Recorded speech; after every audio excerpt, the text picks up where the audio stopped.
Hi everyone, I'm back. It's Margaret here. This is my second journal that I've just completed. This journal was inspired by a piece of purple velvet fabric that I found.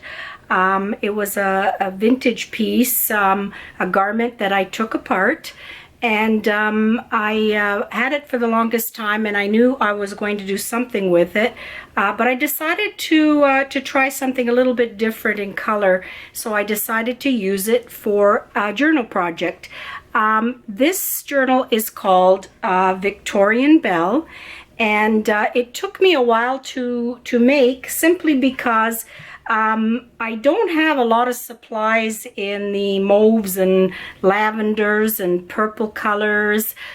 So I had to use different dyes to get different hues and colors that would coordinate with the pages.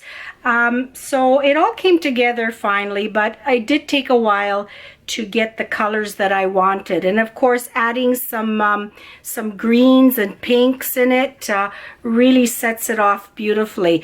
This is the front cover. Now it's really thick. It's like a cake.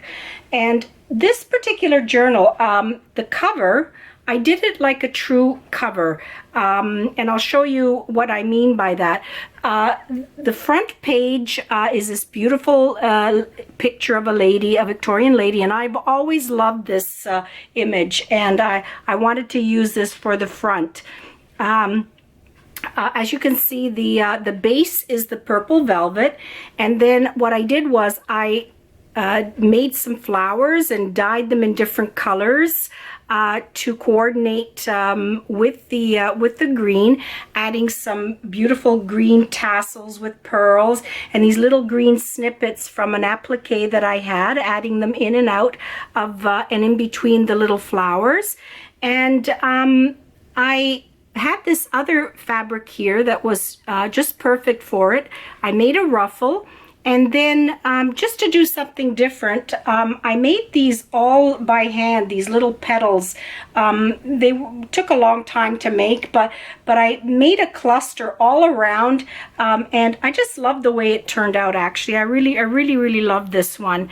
It was thick, so I had to add a tie to it, and I had this pretty ribbon that I dyed in this beautiful lavender color. So we'll get started on the first page.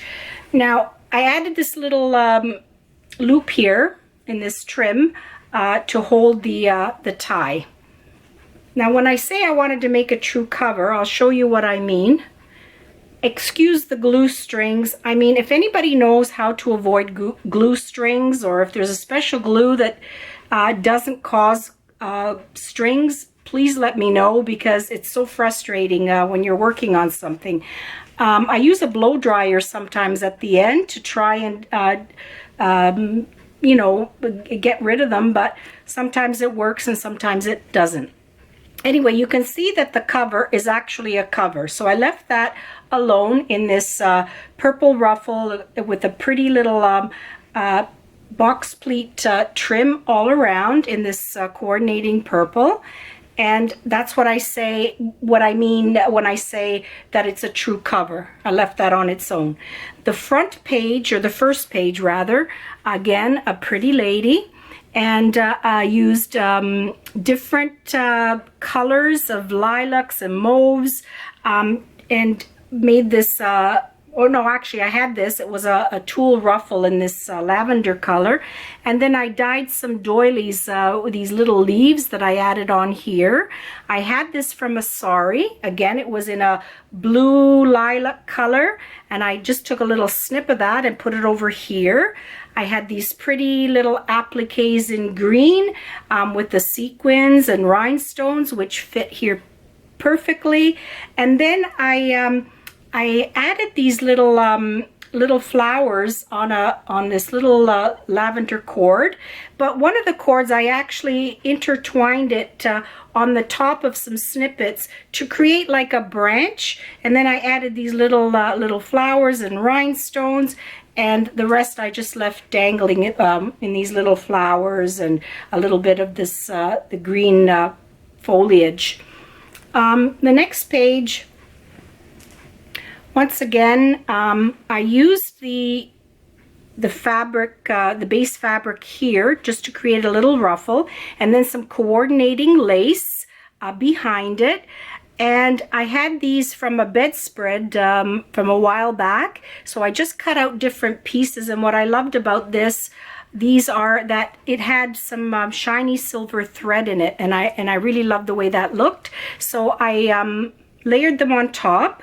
And then again, some doily dyed, some fringe that's been dyed. I had this flower in my stash that I add a little rhinestone brooch to it. And that's a pretty little page. I like the way that turned out. And she's gorgeous sitting in the middle.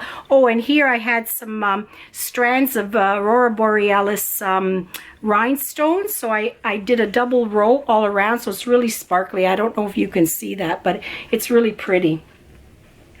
The next page, once again, the fabric in this beautiful Bordeaux, and then the wedding dress appliques that's all purled up, and again I dyed that in avocado, so that's a really soft pink. And then in between I added this little star. I folded up some fabric pieces and created a little star for the center. Bordered it up with this beautiful pearl trim here, and then this flower in pearls and silver, and the little purpley color pearl here, a bow, and then these little bow dangles. I just put these little snippets from a doily I had and just studded it up with some pretty pearls. And that's that page. The next page, this again was I dyed this in a lavender color, all these snippets and some lace that I had, and I created this frame all around this pretty picture of this lady. And then I used these little tabs to create some dimension with some rhinestone pieces, and then I added these dyed tassel pieces underneath that. And that's a really pretty page as well. I like the way that turned out. The inner spine is just layers of these little snippet pieces with a little applique with some pearls on it. Now I had to make the spine pretty thick. I knew this was going to come out thick because of the textures and the fabric, so I made it a little bit extra wide on this one. The next page, using some lavender colored pleated ruffles again, just layered some lace, these dangly bits here with the sequins are really shiny and pretty, and then just layered this wedding dress applique on top of each other, and that's that page. It's really sparkly and pretty. The next page is like a floral garden of colors, really pretty lavenders and pinks and green leaves, and some greeny seam binding, some snippets that I took and added pearls to, and that coordinated really well with this pretty lady holding some flowers and a pretty lavender bow in her hair. So this is a little bit outside the box for me, but I really like the way that turned out. It's really different.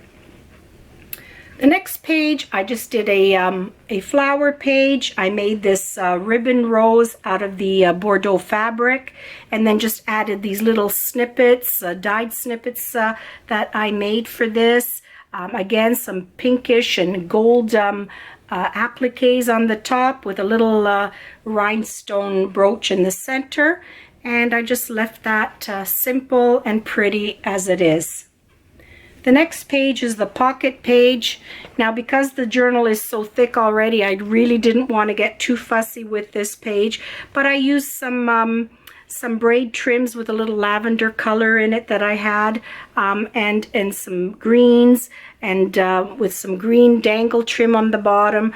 And there again, you can see you can use that to store some little treasures in there. And there is the back cover. Again, it's actually a cover, and that closes up nicely. Now all around the cover, actually, I had this beautiful intertwined ribbon trim with lavenders and greens and golds. So I use that all around the front and the back pages. And then the spine is just this little Bordeaux ruffle trim with the button. That is the same button that I used in the front here, right there. So it, like I said, it's really, it's like a cake. And I really love the colors in this one. I love the way it turned out. And it was lots of fun, lots of work, but lots of fun. So I hope you liked that one, ladies. And I hope to be back with some more craft projects soon. Thanks for watching. Bye for now.